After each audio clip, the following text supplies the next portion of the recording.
That's not a napkin. Your hosts are here, Sammie and Michelle. By the end of this podcast, you'll know them well. Adulting, navigating the journey of life. Careers to relationships, pain and strife. Put down the rule book. Rethink the status quo. If there's another direction you wanna go, find purpose, passion and mastery in all that you do with Status Post Adulting. Hey, Status Post Adulting family!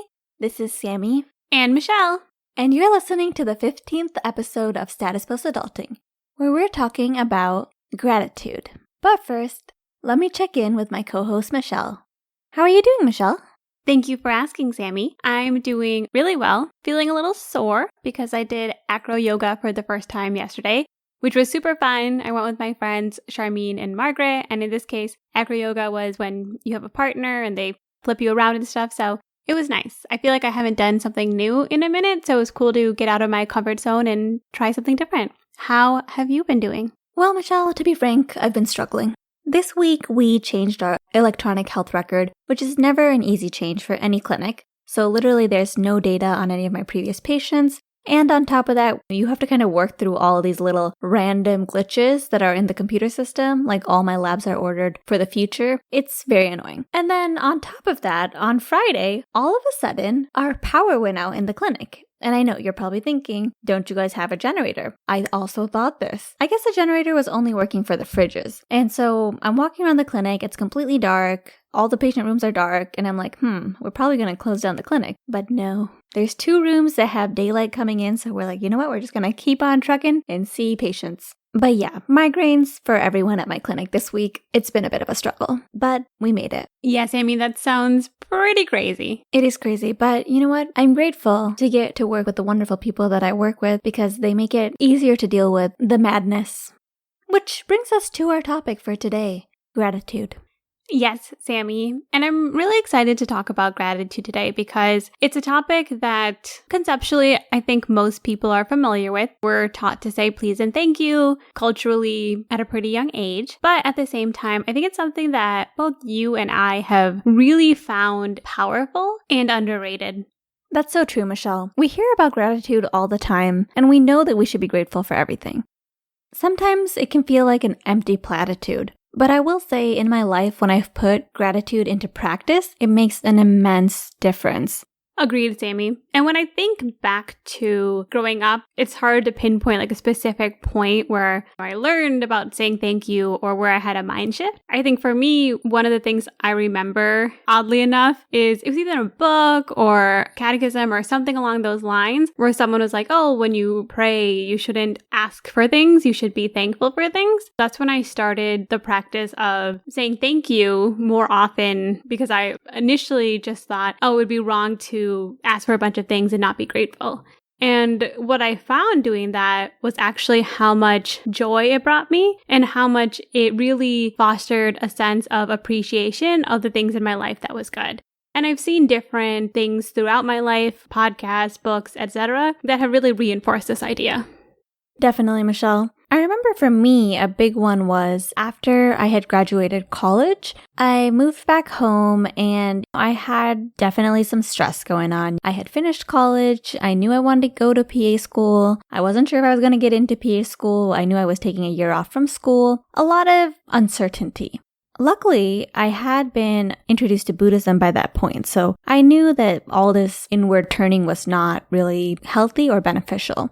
And randomly, I stumbled upon this book that was gifted to my mom called 365 Thank Yous, The Year a Simple Act of Daily Gratitude Changed My Life by John Kralik. And in this book, this guy wrote a thank you note every single day for a year.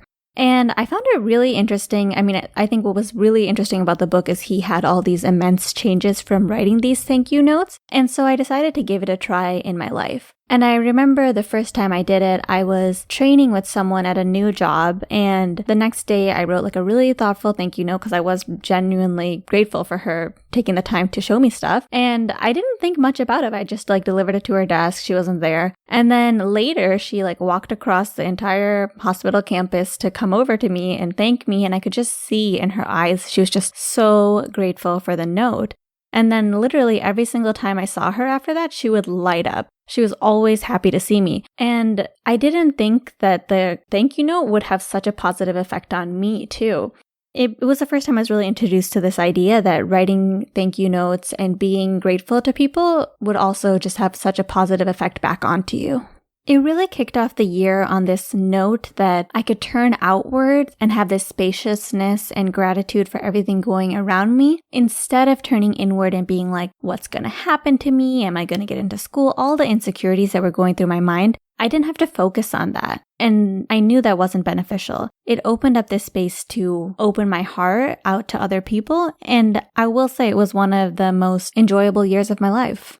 One thing I really like about that example, Sammie, is it was expressing gratitude to somebody in the workplace. I know a lot of times when it comes to our work, we assume no matter who it is that we're interacting with, that they already know and appreciate, or I've heard this many times, like, oh, they know I'm thankful, or that's their job, that's what they're supposed to do. And I think we really underestimate how far a thank you can go. For me, when I got my last job, I felt very, very grateful after the interview process because I received a lot of like help and support from the people that were hiring me. And I wanted to express it in more than an email. So I ended up writing thank you notes to everyone who interviewed me. And honestly, I felt a little embarrassed about it. I did feel really intensely, like I felt very authentic about what I wrote, but I, sort of quickly gave them the letters and moved on. After the fact, both my manager and like my SVP ended up letting me know that they not only really appreciated the letters that I sent them, but also that both of them said that they turned to their spouses and they said, this is the reason I do my job.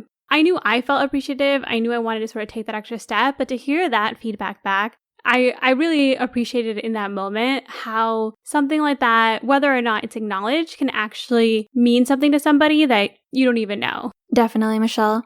I think gratitude in the workplace goes such a long way. I always joke around with my coworkers and I'm like, honestly, if someone is really appreciative or compliments me, I'm just like way more likely to do whatever giant extra task they're asking me to do. It's almost comical, but without a doubt, it's always true. When I feel like people appreciate me, I'm so willing to go the extra mile. And when I feel unappreciated, I just really don't want to do anything else for that person. It's so true, Sammie. We're so interdependent on our coworkers, and sometimes we do take that for granted, but I can always tell, both with other people and with myself, how much a small thank you or a little bit of recognition, how far that really goes. Yeah, Michelle. And when I was thinking about this topic for the podcast, I was thinking about all the different ways that we can respond to the things that we're given to in this life. There's gratitude, of course, but then there's things that maybe are kind of the opposite, like resentment or entitlement, and then there's also guilt. With resentment and entitlement, I think we can all see how those are negative. With resentment, we're given things, but we want more. With entitlement, we're given things, but we feel that we deserve those things. But I think guilt is one that a lot of people do get tripped up on. I know a lot of times when I think about all the things I have, I can sometimes feel guilty. And one thing I've come to realize is that guilt is an emotion of the ego. And I first heard about that on Oprah's podcast when she had one of her guests on, Iyanla Vanzant. When we're feeling guilty, we're turned inward. We're thinking about ourselves. The truth is, guilt doesn't serve anybody. It doesn't make the people that you think you have more than feel any better. It doesn't improve their lives at all. Whereas gratitude is very different. Gratitude is appreciating what you've been given and celebrating it. And I do find that like when I've seen people, when I was younger and looking for role models, I've always wanted to copy those people who expressed gratitude for what they were doing in their lives.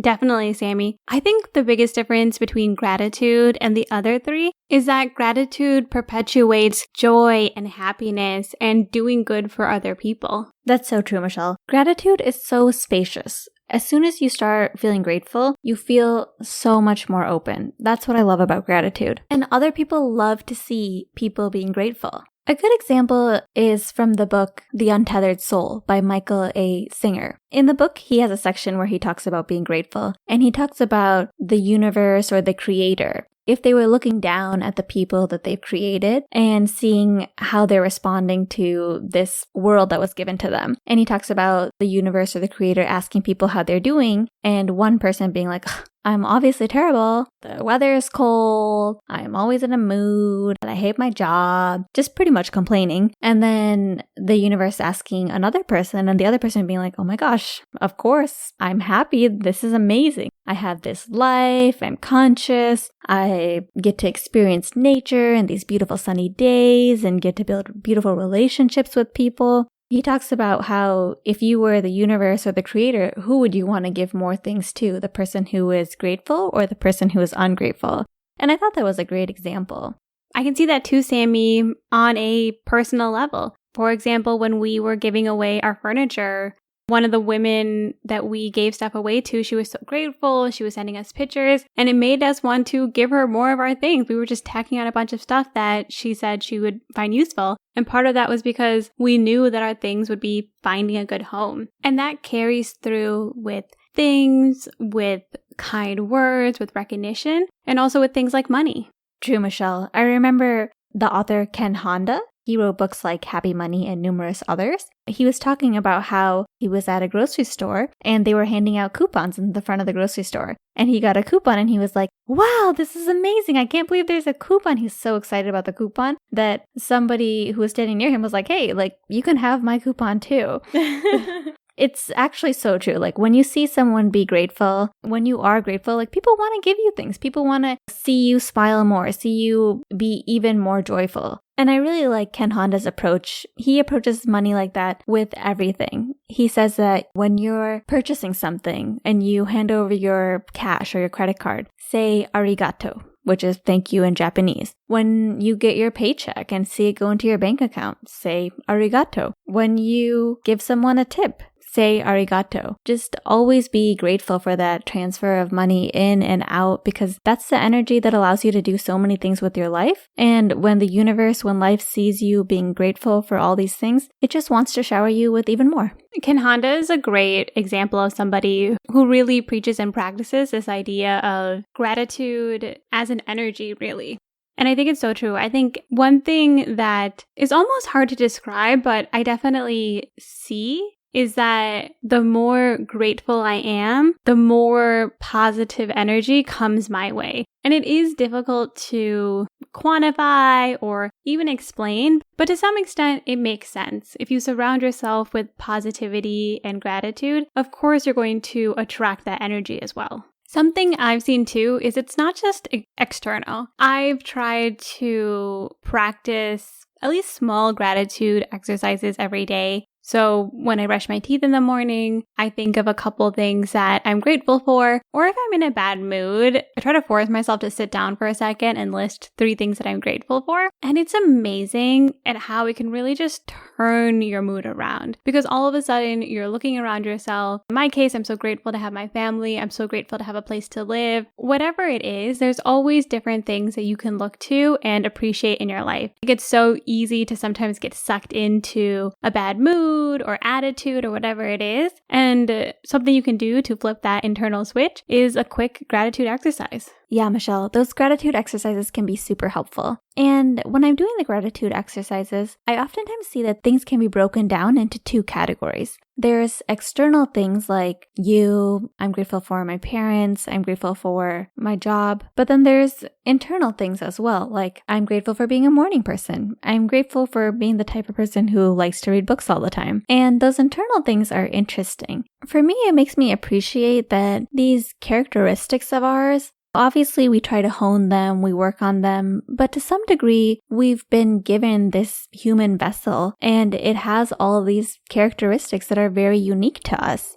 Acknowledging these intrinsic characteristics about ourselves can really actually help you hone in on what makes you uniquely as a person so beneficial to this world. And I think it's easy for other people to think about their positive characteristics and think, oh, I need to play that down. I don't want to brag on that because that sounds arrogant. But I do think that from the perspective of gratitude, you can have appreciation for the gifts that you've been given that helps you reach your true authentic self to fulfill the purpose that is so unique to you while you're on this planet. So true, Sammie. We can sometimes feel like we have to be humble, or maybe it's bad or negative to think, oh, I'm smart or funny or whatever it is that we can see as strengths within ourselves. If we can acknowledge those things, we can also grow and invest in those areas so that we can become better people. Gratitude is the objective lens that lets us get in line with our nature. Yeah, Michelle, that really takes it to another level. Gratitude can help us be our most authentic and most purpose-driven self. And with that said, we obviously want to incorporate more gratitude into our lives. So Michelle and I have thought of some different exercises that you can try and that we can also try to help remember to be grateful every single day. Yeah, Sammie, I think that we can talk all day about the benefits of gratitude, but I really think it's something that if you do something even small for the next 30 days, 60 days, I would be curious to know if you are able to see a difference in your life. And so there are a couple things that people can do, a couple common ones. One might be taking 5 minutes a day, writing down everything that you're grateful for. And Michelle, the next one you kind of alluded to before, while you're brushing your teeth, remembering 3 things that you're grateful for. And I like this one because I love brushing my teeth. I know you're grateful for your teeth, Sammie. For me, now that I have an electric toothbrush and I have to wait 2 minutes, it's like the perfect space of time for me to start my day right with a couple minutes counting my blessings. And I like to spend far more time than just 3 minutes on my teeth. And another thing that we would recommend is take some time this month and see if there's a moment where you feel maybe particularly grateful or inspired, and be a little extra with your thank you. Like I mentioned, one time I felt this way and I decided to write my thank you letters out. If you are going to a grocery store or are interacting with someone at like a restaurant or something, if you really appreciate what they're doing, take a couple extra sentences and let them know. I've noticed that it can really make a big difference to people. Something else I've found doing during the downtime I've had during this pandemic, when I've had a lot of time to think and reflect on my past relationships with people, is taking some time and writing a thank you letter to somebody that maybe I don't have the intention of sending, but it's definitely a cathartic experience to be able to put into words my gratitude for somebody that maybe it's not in my life anymore, but has had a major impact. Yeah, like Michelle said, try some of these exercises. And we would be super grateful if you emailed us or DM'd us on Instagram with how it went for you. Yeah, Sammie's right. We love hearing back. We've heard a lot of positive things about people after our boundaries episode. So if you do put any of these things into practice and have a positive, or who knows, negative result, let us know. We'd definitely love to hear it. And we'd definitely love to shout you out on our next podcast. Yes. And with that, Michelle and I want to thank all of you guys for listening to our podcast. This week, we went over 1,000 downloads, and I think it's so amazing to see that our podcast is reaching that many people. And we also receive a lot of feedback back about how people have been enjoying the podcast, and it really touches us. I mean, that's the whole reason we do the podcast. So it's really great to receive feedback that people are listening to it and enjoying it. I, of course, completely agree, Sammie. Thank you so much for listening. Thank you so much for leaving us a review. And thank you so much for sharing with your friends. All of that means so much to us, and we're so grateful to all of you out there. And be sure to join us next time as we put down the rulebook and rethink the status quo.